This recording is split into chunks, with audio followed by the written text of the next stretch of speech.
Trabalhar durante a madrugada pode ser perigoso.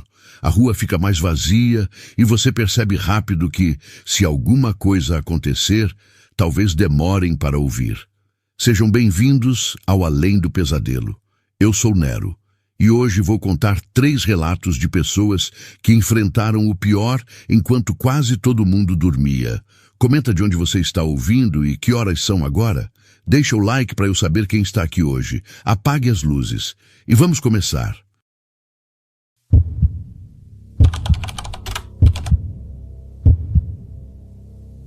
Meu nome é Rafael. Fui soldado da Polícia Militar por 7 anos. Batalhão do interior, cidade pequena, dessas onde a ocorrência mais grave da semana costumava ser briga de bar ou vaca solta na rodovia. Trabalhava em dupla com o Vinícius fazia quase 3 anos.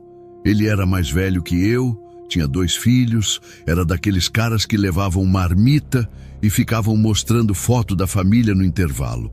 A gente se dava bem. Não éramos amigos de sair para beber, mas confiávamos um no outro. E na nossa profissão isso vale mais que amizade. Na madrugada daquele sábado, acho que devia ser umas 2:30 da manhã, o rádio chamou a gente para atender uma denúncia estranha. Moradores de um sítio na subida da serra tinham ligado dizendo que estavam vendo luzes num casarão abandonado no topo e que dava para ouvir gente cantando no meio do mato. O casarão ficava a quase 40 quilômetros do centro, numa estrada de terra que ninguém passava de noite. Eu conhecia o lugar de vista. Era uma fazenda antiga de café que ficou abandonada depois que o dono morreu sem herdeiro. Mato tomou tudo. Ninguém morava por perto, só uns sitiantes uns 3 quilômetros abaixo. Vinícius pegou o volante. Eu fui de carona, mexendo no rádio, tentando confirmar a denúncia. A recepção já ia ficando ruim conforme a gente subia. Aquela estrada era um horror, cheia de buraco, cercada de mata fechada dos 2 lados. A viatura balançava tanto que meu ombro batia direto na porta. Vinícius reclamava do carro. Dizia que a suspensão ia se acabar. Eu ri. Falei que ele reclamava demais. Foi a última vez que a gente riu junto. Quando chegamos, o portão do casarão estava aberto. Não arrombado, aberto, como se alguém tivesse ido lá para receber a gente. A viatura parou uns 20 metros antes da entrada e eu já senti aquele negócio ruim no peito. Sabe quando o corpo entende antes da cabeça? Foi isso. Meu estômago virou. Vinícius também percebeu. Ele olhou para mim e falou baixinho, quase sem mover os lábios, que a gente ia dar uma olhada rápida e chamar reforço. Concordei. Descemos com as lanternas ligadas. O silêncio era pesado. Nem grilo, nem sapo, nem nada. Só o barulho da nossa bota no cascalho. O casarão tinha 2 andares, todo tomado por trepadeira. A porta da frente estava escancarada. E foi aí que eu vi o primeiro símbolo. Riscado na parede da varanda, com o que parecia ser sangue seco, um círculo com umas linhas que se cruzavam e umas letras que eu nunca tinha visto na vida. Do lado, um gato morto aberto ao meio, com as vísceras arrumadas em cima do peito como se alguém tivesse organizado aquilo. Vinícius fez o sinal da cruz. Eu nunca tinha visto ele fazer isso. Ele não era religioso. Entramos, e o cheiro me atingiu na hora. Cheiro de carne velha, de sangue coagulado, de mato molhado, misturado com alguma coisa doce, tipo flor podre. Tinha animal morto por todo canto. Cachorro, galinha, algo que parecia um bezerro pequeno num canto da sala. Tudo cortado do mesmo jeito, arrumadinho. E os símbolos cobriam as paredes do chão até o teto. Alguns eram tão grandes que a pessoa que fez ia precisar de escada. Foi quando eu vi as pessoas. Estavam deitadas na sala de jantar, umas 8, talvez 10, todas de bruços, formando um círculo, os braços esticados para frente como se estivessem se curvando para alguma coisa no meio. Vestiam roupas comuns, calça jeans, camiseta. Nada de manto, nada de roupa ritualística. Pareciam pessoas normais que tinham só decidido deitar ali. Eu chamei em voz alta, pedi para ninguém se mexer, aquele protocolo todo. Ninguém respondeu, ninguém se mexeu. Vinícius chegou perto de uma. Cutucou com a ponta da bota. O corpo era mole, mas não estava frio. Não estava morto. Só desligado. Ele olhou para mim com uma cara que eu nunca esqueci. Cara de quem entendeu que a gente não devia estar ali. Tentei chamar no rádio. Chiado. Só chiado. Eu ajustei o botão, mudei de canal, nada. O celular também não tinha sinal, mas isso era esperado. Ali em cima nunca pegava. O rádio, porém, sempre pegou. Sempre. Naquela noite não pegou. Combinamos de sair, voltar até a estrada, descer até pegar sinal e chamar reforço. Foi quando a gente ouviu o canto. Vinha de trás da casa, do bosque, uma voz de mulher, baixa, cantando alguma coisa que não era em português. Não era em nenhuma língua que eu conhecesse. Era uma melodia arrastada, quase um choro, e parecia estar chamando. Vinícius sacou a arma. Eu falei pra gente ir embora, deixar pra depois, chamar reforço primeiro.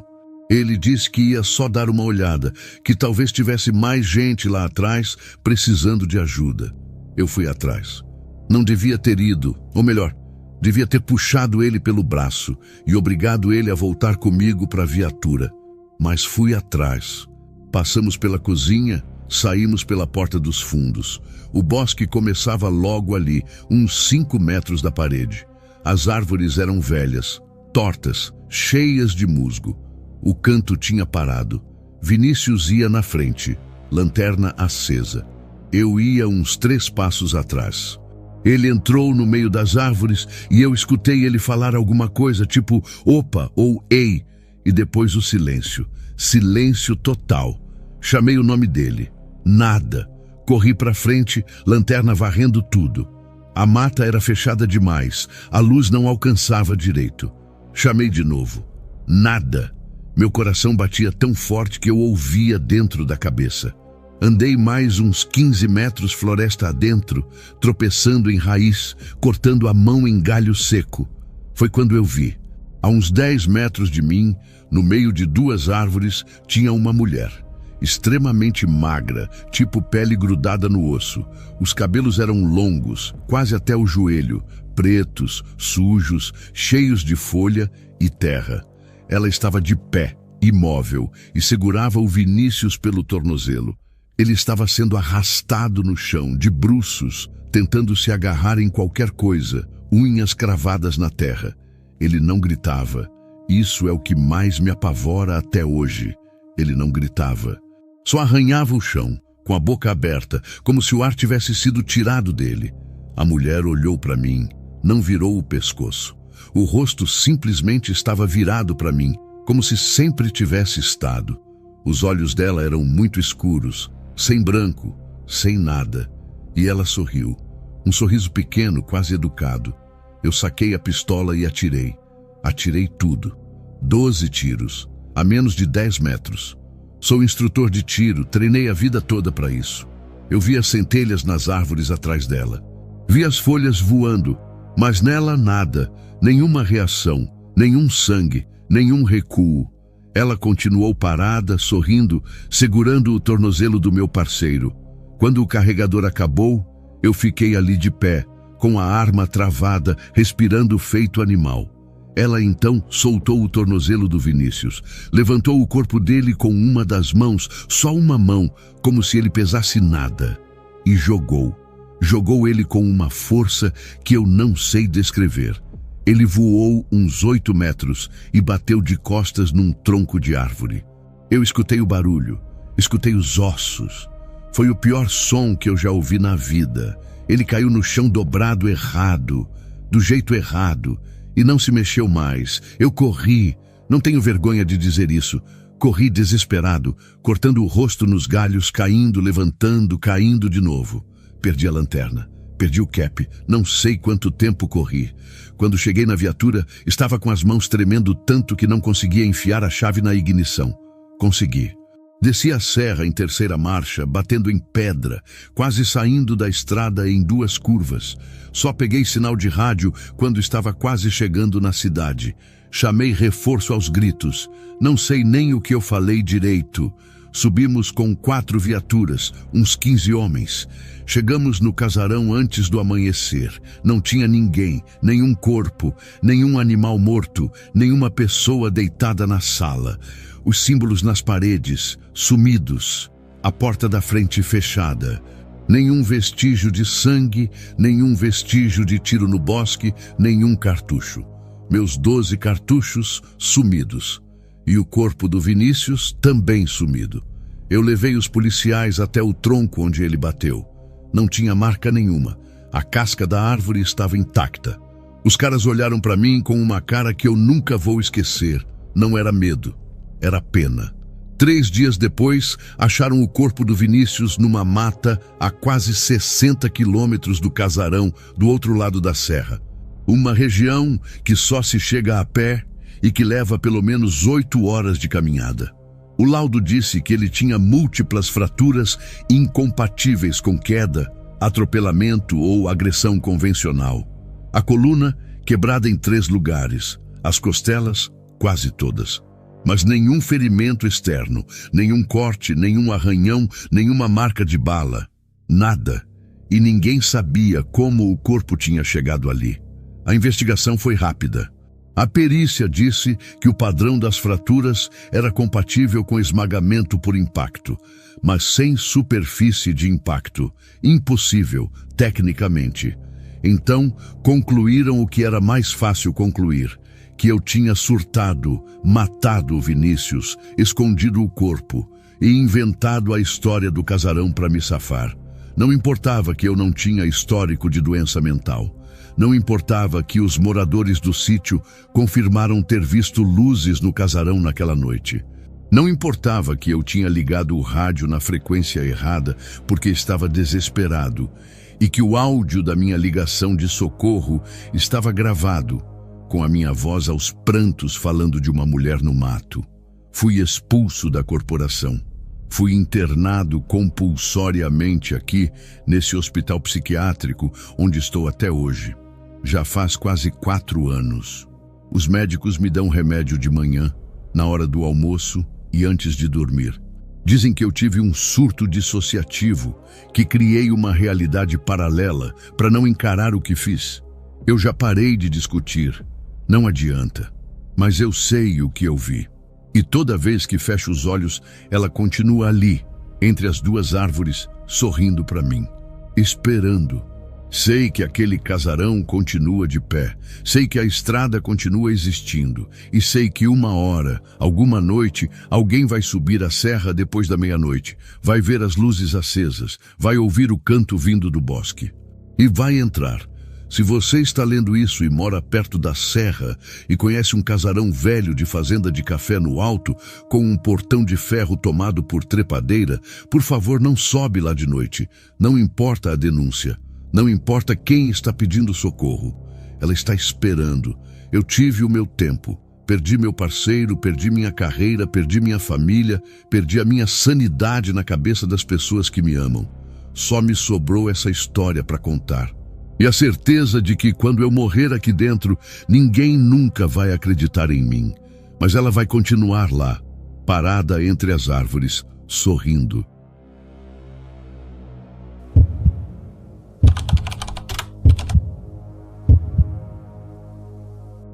Faz 7 anos que isso aconteceu. E ainda tem noite que eu acordo às 3 da manhã, na hora certa, com o cheiro de sabão em pó da lavanderia na memória. Meu nome é Cláudia. Na época eu tinha 34 anos e trabalhava fazia quase 5 anos como recepcionista no turno da madrugada de um hotel de beira de estrada, na saída de uma cidade média do interior.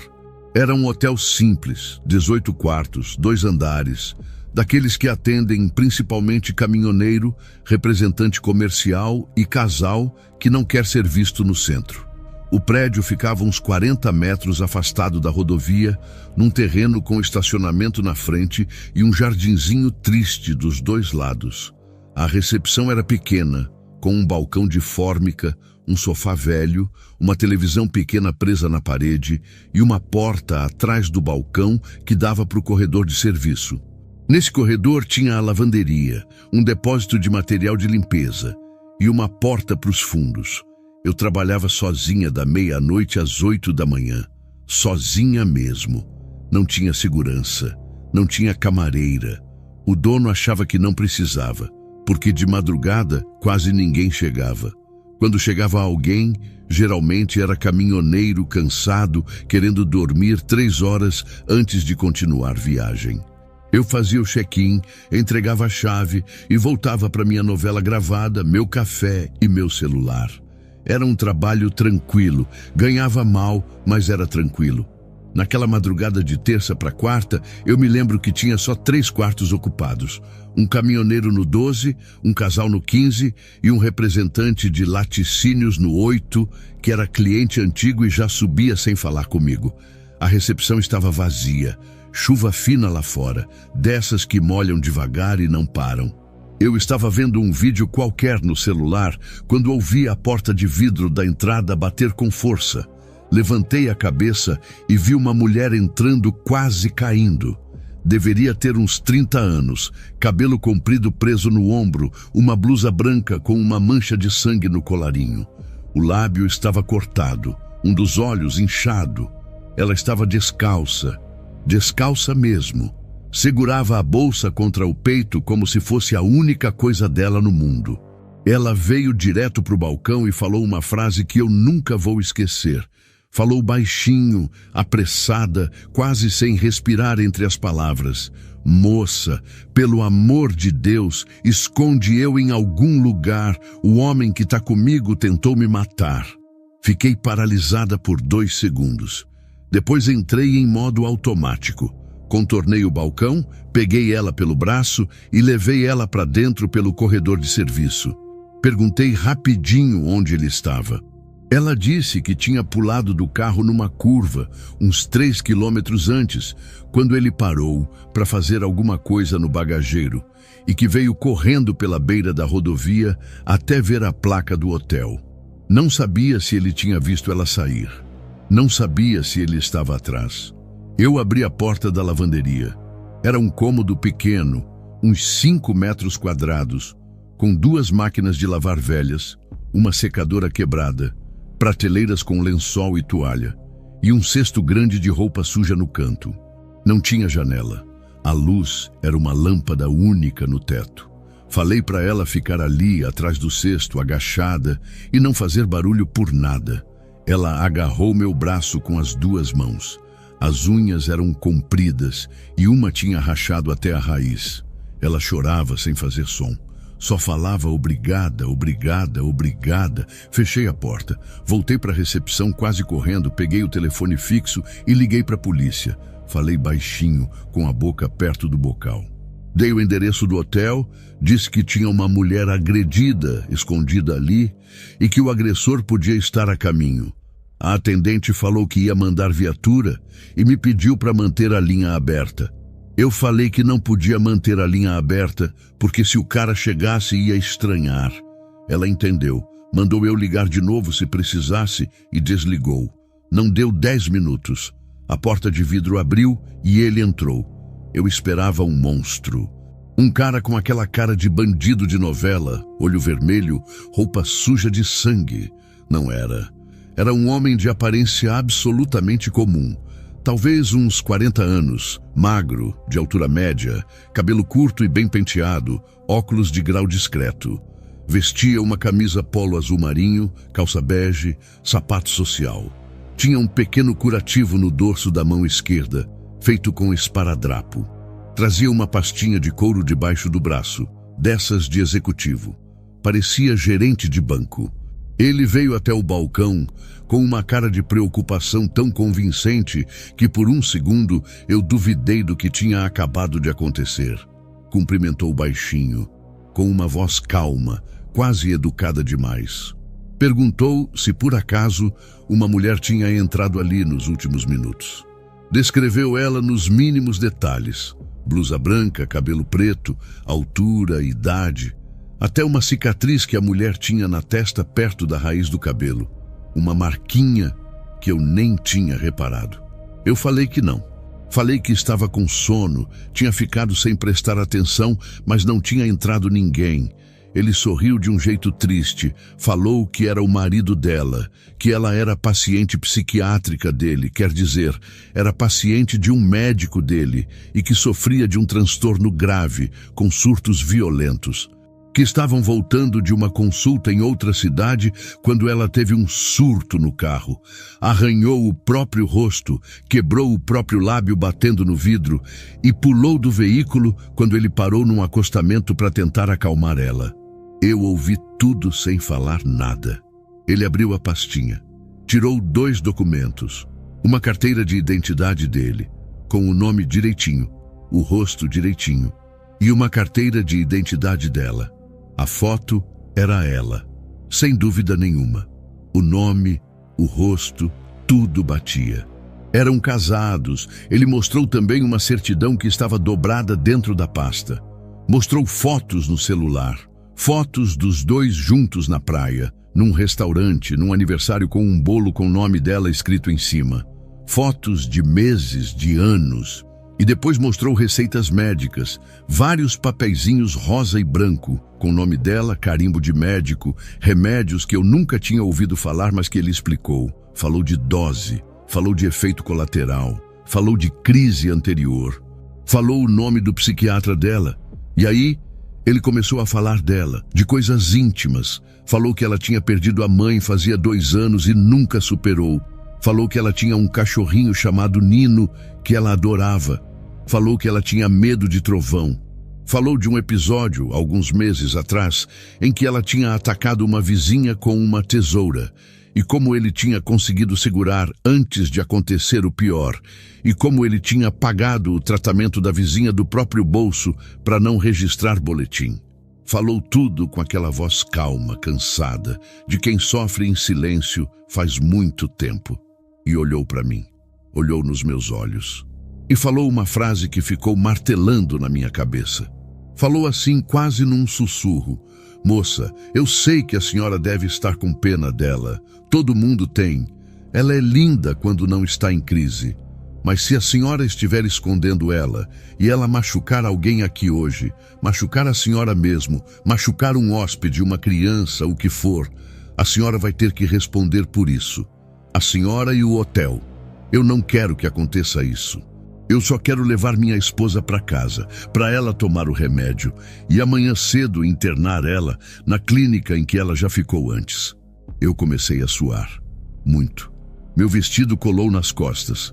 Eu olhei para ele, olhei para os documentos, olhei para as fotos ainda espalhadas no balcão. A mulher da lavanderia tinha entrado ali machucada, chorando, dizendo que ele tentou matar ela. Mas ele tinha tudo. Ele tinha os papéis, ele tinha as fotos, ele tinha os detalhes, ele tinha a calma. E ela não tinha me contado nada. Só tinha pedido para se esconder, nem me disse o nome dela. Ele continuou. Falou que a última crise dela tinha durado 3 dias e que ela tinha inventado histórias absurdas sobre ele, dito para a dona da padaria que ele batia nela, para o porteiro que ele queria matar ela. Falou que era comum em pacientes com o quadro dela, que eu podia ligar para a clínica, ele me dava o telefone, que eu podia ligar para o irmão dele, que era delegado numa cidade próxima, que eu podia ligar para a polícia se quisesse. E aí veio o pior. Ele falou assim: "A polícia já foi chamada, né? Eu vi quando eu entrei, a senhora estava desligando o telefone. Tudo bem, melhor assim. Eles vão chegar, vão ver a documentação, vão me acompanhar até em casa. Mas até eles chegarem, se ela estiver aqui, a senhora precisa me deixar levar ela para um lugar seguro. Ela não pode ficar sozinha. Se ela se machucar, se ela machucar alguém, a responsabilidade é da senhora. A senhora entende isso, né?" Eu cedi. Eu falei baixinho, olhando para baixo, com vergonha, com medo, com tudo. Falei que ela estava na lavanderia, no fim do corredor de serviço, atrás do cesto de roupa suja. Ele agradeceu. Baixou a cabeça em sinal de gratidão. Disse: "Deus abençoe a senhora, moça." E entrou pelo corredor. Eu fiquei ali de pé, atrás do balcão, com as mãos apoiadas na fórmica. Escutei ele bater na porta da lavanderia, baixinho, chamando um nome, o mesmo nome que estava no documento. Escutei ele falar com voz doce, dizendo que ia levar ela para casa, que ela estava segura. Escutei a porta abrindo, escutei um grito curto, engasgado, e depois um barulho que eu nunca vou conseguir descrever direito. Um barulho que não é grito, não é choro, não é palavra. Um barulho de alguém que está tentando viver mais um segundo. Eu paralisei. Foi por talvez uns 15 segundos. Depois eu corri. Corri pelo corredor gritando. Entrei na lavanderia. Ele estava agachado em cima dela, com uma faca de cabo preto na mão. A faca não era grande, era pequena, dessas de cozinha. Devia estar na pasta de couro dele o tempo todo. Ela ainda estava viva. Os olhos ainda se moviam. Ela olhou para mim, e eu vi nela, naquele momento, o entendimento completo do que tinha acontecido. Ela entendeu o que eu tinha contado. Ela morreu me olhando. Ele levantou. Veio para cima de mim com a faca. Eu joguei um balde de plástico que estava no chão. Joguei uma cesta de roupa, joguei tudo o que consegui e corri para a recepção. Peguei o telefone e gritei que ele estava me matando. A moça da polícia falou que a viatura estava chegando, faltavam 3 minutos. Eu larguei o telefone e corri para fora da recepção, pelos fundos, pelo estacionamento. Ele veio atrás. A perseguição durou uns 5 minutos que pareceram uma vida. Eu me escondi atrás de um carro. Ele passou correndo. Eu voltei para o hotel, tranquei a porta de vidro. Ele bateu com a faca no vidro várias vezes, mas o vidro era temperado, não quebrou. Ele foi para a porta lateral. Eu subi as escadas de serviço, bati na porta do quarto 8, gritando para o representante de laticínios acordar. Ele abriu, viu meu rosto, entendeu tudo em 2 segundos. Me puxou para dentro e trancou a porta. Ligou para a polícia também. Ficamos ali abraçados os dois, tremendo, ouvindo os passos do cara subindo a escada, ele batendo em cada porta, gritando o nome dela como se ela estivesse viva ainda. A viatura chegou. Ouvi a sirene. Ouvi ele descer as escadas correndo. Ouvi os policiais entrando no hotel gritando. Ouvi tiro, ouvi grito, ouvi silêncio. Ficaram uns 10 minutos até um policial subir e bater na porta do quarto 8. Falou meu nome. Falou que era seguro descer. O cara tinha sido preso. Tinha levado um tiro na perna, mas estava vivo. A investigação demorou meses. Descobriram que ele era procurado em outros 3 estados. Tinha matado pelo menos 4 mulheres que se sabia e existia a suspeita de mais. O método era sempre parecido. Ele se aproximava das vítimas em rodoviárias, em restaurantes de estrada, em postos. Fingia interesse romântico, mantinha um relacionamento por semanas ou meses, conseguia informação íntima, fotografia, documento.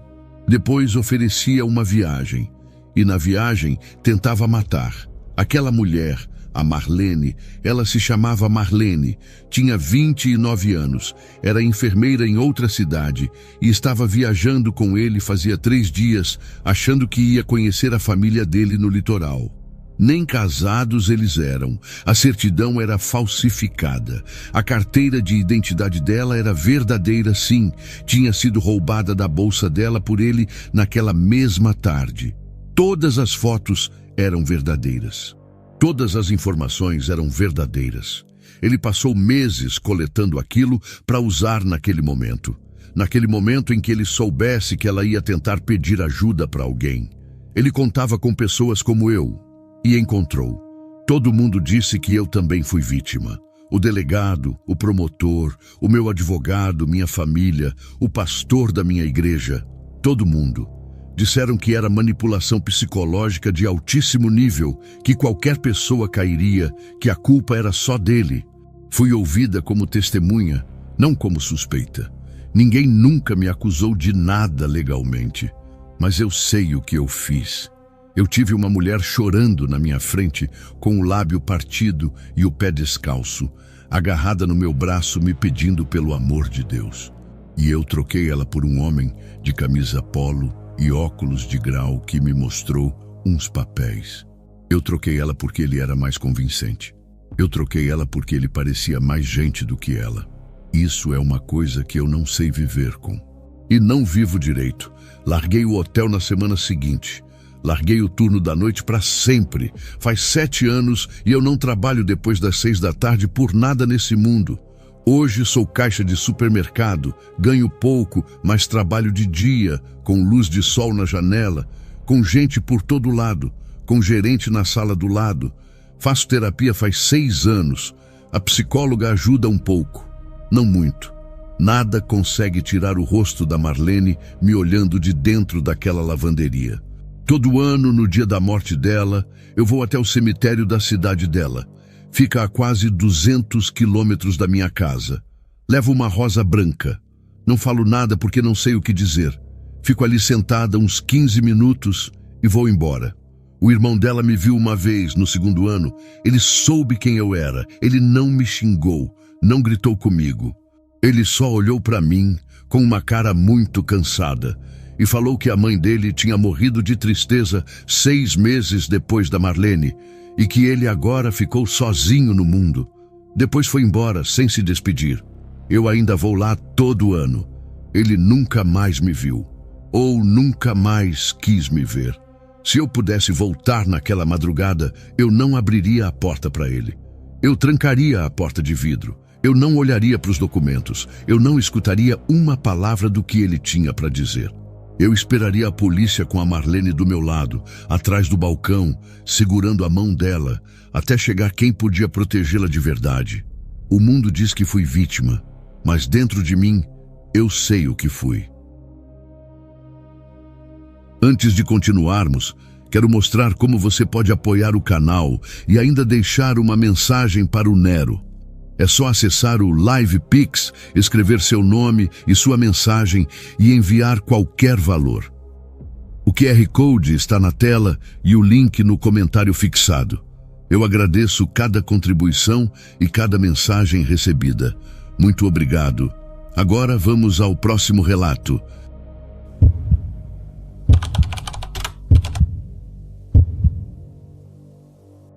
Meu nome é Fábio. Trabalhei 12 anos na inspeção de galerias pluviais de uma capital grande, dessas que todo mundo conhece pelo nome. Não vou falar qual, porque ainda tenho família morando lá, e prefiro que ninguém saiba exatamente onde procurar. O serviço era simples no papel. A gente descia nos poços de inspeção, andava pelos túneis, verificava se tinha entupimento, rachadura, infiltração, essas coisas.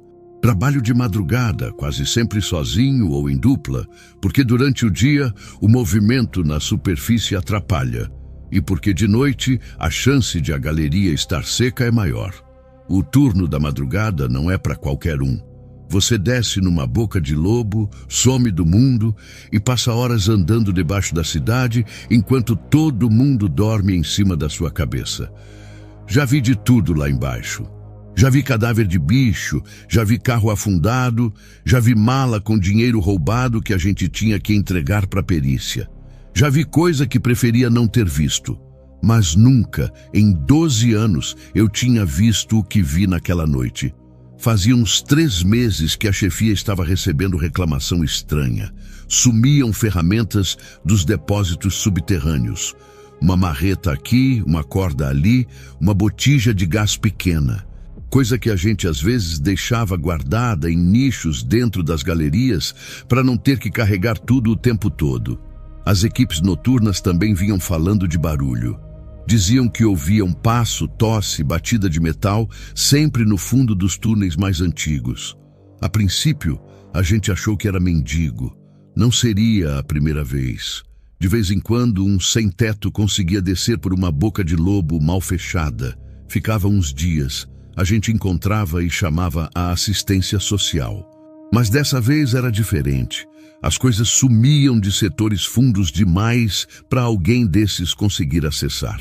Aí meu supervisor, o Marcondes, me chamou. Falou que precisava de alguém para fazer uma varredura no setor 7, que era um trecho antigo, dos anos 50, que ficava desativado fazia quase 15 anos. Tinha sido substituído por uma galeria nova, mais funda, mais larga. O setor 7 continuava lá, mas a gente não entrava. Ficava lacrado com uma tampa de ferro, e o acesso era só por um poço de inspeção meio escondido debaixo de um viaduto. Marcondes achava que se tinha alguém morando embaixo da cidade, era ali, e precisava de alguém para confirmar antes de mandar uma equipe maior. Eu topei. Ganhava um adicional bom por serviço de risco. E na época eu precisava do dinheiro. Minha filha tinha acabado de entrar na faculdade particular. Grande erro meu. Desci por volta de 1 da manhã. Levei lanterna de cabeça, lanterna de mão, rádio, capacete, botina de cano longo e uma chave de fenda grande no cinto. Não portávamos arma. Nunca precisou.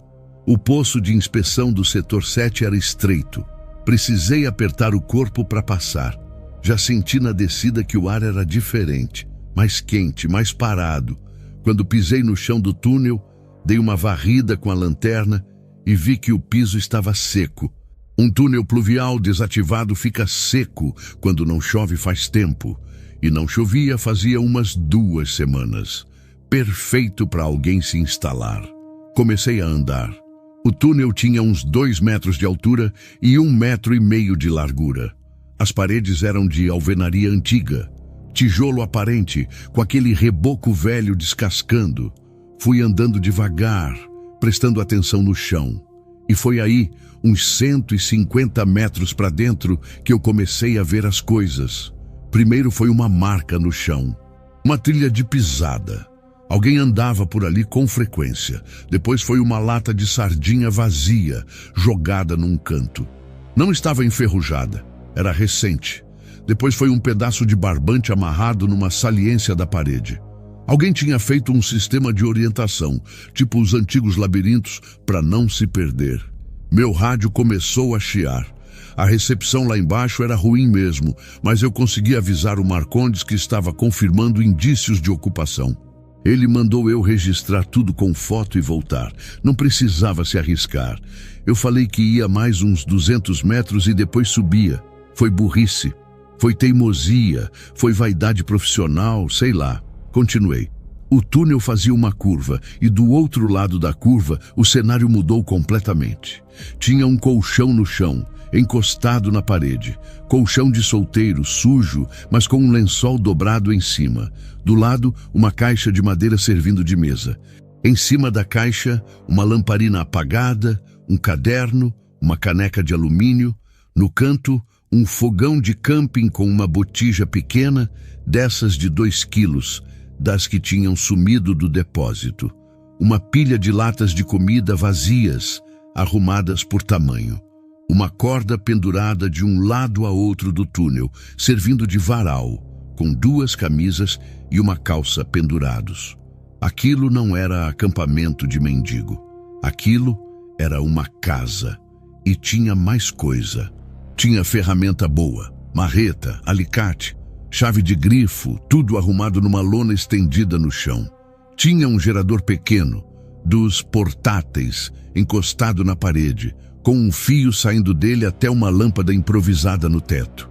Tinha até um espelhinho pregado na parede, desses de banheiro barato, rachado no meio. Eu peguei o rádio de novo para chamar o Marcondes. Não deu sinal. Só chiado. Andei mais uns passos tentando pegar recepção. E foi quando eu ouvi uma respiração. Não era a minha. Era uma respiração pesada, arrastada, de alguém que respirava pela boca. Vinha de trás de mim. Eu virei devagar.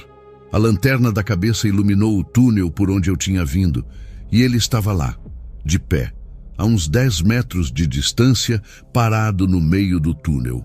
Um homem. Mas dizer só homem é pouco. Ele era alto, magro de um jeito doentio, mas não fraco. Os braços eram longos, tinham veia saltada. Estava sem camisa, só de calça velha, e o corpo dele era pálido, quase branco, do jeito que fica a pele de quem nunca vê sol. A barba era enorme, ia até o meio do peito, e o cabelo também, embaraçado, caindo até o ombro. Mas o pior era o olho. Era muito claro, quase amarelo, e não piscava. Ficou me encarando como um bicho encara outro bicho. Ele tinha uma barra de ferro na mão, dessas de construção com uns 80 centímetros. Eu levantei a mão, tentei falar. Falei que era da manutenção, que não ia fazer nada, que só estava trabalhando. A voz saiu tremida. Ele não respondeu, só deu um passo para frente, depois outro. Andava devagar, calmo, como se soubesse que eu não tinha para onde correr, porque de fato eu não tinha. Atrás de mim o túnel continuava, mas eu não sabia para onde ia. Na minha frente, ele. Eu tentei recuar. Falei de novo, mais alto, que eu ia embora, que ele podia ficar, que ninguém precisava saber. Ele não parou. Deu mais um passo. E aí eu fiz uma coisa que talvez tenha salvado minha vida. Joguei a lanterna de mão na direção dele. Não para machucar, para distrair. E corri. Corri pelo túnel escuro, só com a lanterna da cabeça, sem saber para onde ia. Escutei a barra de ferro batendo no chão atrás de mim. Ele estava correndo também e ele conhecia o lugar. Eu não. Escutei ele resfolegando, cada vez mais perto. Eu tentei virar numa bifurcação, escorreguei no piso úmido e foi aí que ele me alcançou. A barra pegou nas minhas costas primeiro. Senti uma dor absurda no ombro esquerdo, tipo um choque elétrico misturado com fogo. Caí de joelho. Ele bateu de novo, dessa vez de raspão na cabeça, e meu capacete voou. Eu rodei o corpo e chutei com toda a força que ainda tinha na perna. Peguei ele na canela. Ele grunhiu, tipo bicho mesmo, e recuou um passo. Eu me joguei para frente, tropecei e caí. Caí de verdade. Tinha um desnível no chão do túnel que eu não vi. Deviam ser uns 2,5 metros. Meu ombro esquerdo bateu primeiro. Ouvi o barulho do osso. Um estalo seco. A dor foi tão grande que eu fiquei sem ar por uns segundos. Fiquei ali caído, tentando respirar, olhando para cima. Ele estava na beirada do desnível, olhando para mim ainda com a barra na mão. Encarou por uns segundos que pareceram 1 hora. Eu jurei que ia morrer ali. Mas ele não pulou. Não sei por quê. Talvez por preguiça. Talvez por medo. Talvez porque achou que eu já ia morrer sozinho. Ele cuspiu no chão perto de mim, virou as costas e sumiu no escuro. Fiquei uns minutos ali, tentando entender se eu ainda estava vivo. O braço esquerdo não obedecia. O ombro estava enorme, deslocado, provavelmente quebrado. Consegui me virar e sentar. Fiquei escutando. Ele não voltou. Comecei a rastejar. Uma mão só, empurrando com as pernas, arrastando o braço morto. Não sei quanto tempo eu rastejei. Podem ter sido 20 minutos, podem ter sido 2 horas. Perdi a noção. Só sei que a lanterna da cabeça foi ficando fraca e eu comecei a rezar para ela não apagar antes de eu chegar em algum lugar. Cheguei num poço de inspeção. Diferente do que eu tinha descido. Consegui ficar de pé com muita dificuldade e comecei a bater no ferro com a chave de fenda. Bati. Perdi a força. Sentei, chorei um pouco. Bati mais. Não sei quanto tempo passou. Só sei que em algum momento a tampa se abriu e um cara da manutenção da via, que estava trabalhando na sinalização de uma rua ali perto, me puxou para fora. Ele viu meu ombro. Viu meu rosto cheio de sangue e chamou o resgate. No hospital, disseram que eu tinha o ombro esquerdo quebrado em 3 lugares, uma costela trincada e um corte na cabeça que precisou de 12 pontos. E que se eu tivesse demorado mais 1 hora para sair de lá embaixo, poderia ter morrido de hemorragia interna. Contei a história para a polícia, para o Marcondes, para todo mundo do serviço. Ninguém acreditou totalmente até o dia seguinte, quando eles desceram no setor 7 com uma equipe de 10 policiais armados e encontraram tudo: o colchão, o fogão, as latas, o gerador, as ferramentas, o caderno, o espelho na parede. Encontraram até um estoque de comida escondido num nicho, o suficiente para semanas. Encontraram roupas dobradas, uma escovinha de dente já sem cerdas, um pente de plástico. Encontraram desenhos feitos com pedaço de carvão nas paredes. Desenhos estranhos, de cidade vista de baixo, de gente andando lá em cima, de mapas de túneis que a gente nem tinha na planta oficial. Mas ele não estava lá. Vasculharam cada centímetro do setor 7, cada saliência, cada bifurcação, cada nicho. Nenhum túnel tinha saída aparente para outro setor. Só o poço por onde eu tinha descido e o poço por onde eu tinha subido. Os dois estavam sendo vigiados desde a hora que eu saí. Ele não podia ter saído, mas não estava lá. A polícia falou em passagem escondida, falou em conexão com outra galeria não mapeada, falou que a rede subterrânea da cidade tinha muita coisa não catalogada, principalmente das construções antigas.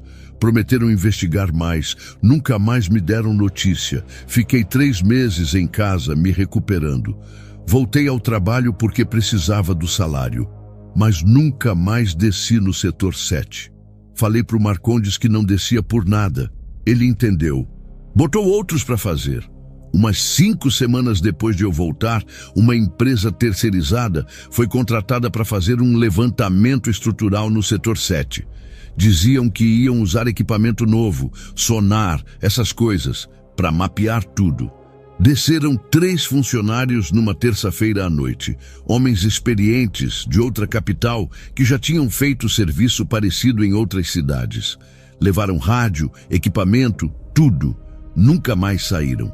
O rádio deles parou de responder umas 2 horas depois de descerem. A empresa esperou até o dia seguinte para dar alarme. Quando a polícia desceu, encontrou o equipamento no chão do túnel, quebrado. Um capacete rachado, uma mochila aberta com as coisas espalhadas. Nenhum sinal dos 3 homens, nenhum corpo, nenhuma marca de sangue. Nada. Foi noticiado como acidente de trabalho, provável desmoronamento em galeria não mapeada. A empresa foi processada. As famílias receberam indenização. Ninguém mais falou no assunto. Ele continua lá embaixo, eu tenho certeza. Obrigado por assistir ao vídeo de hoje. Deixe nos comentários o que você achou. E caso queira apoiar o canal, o link está no comentário fixado. Tem outro vídeo muito bom esperando por você na tela. Até a próxima.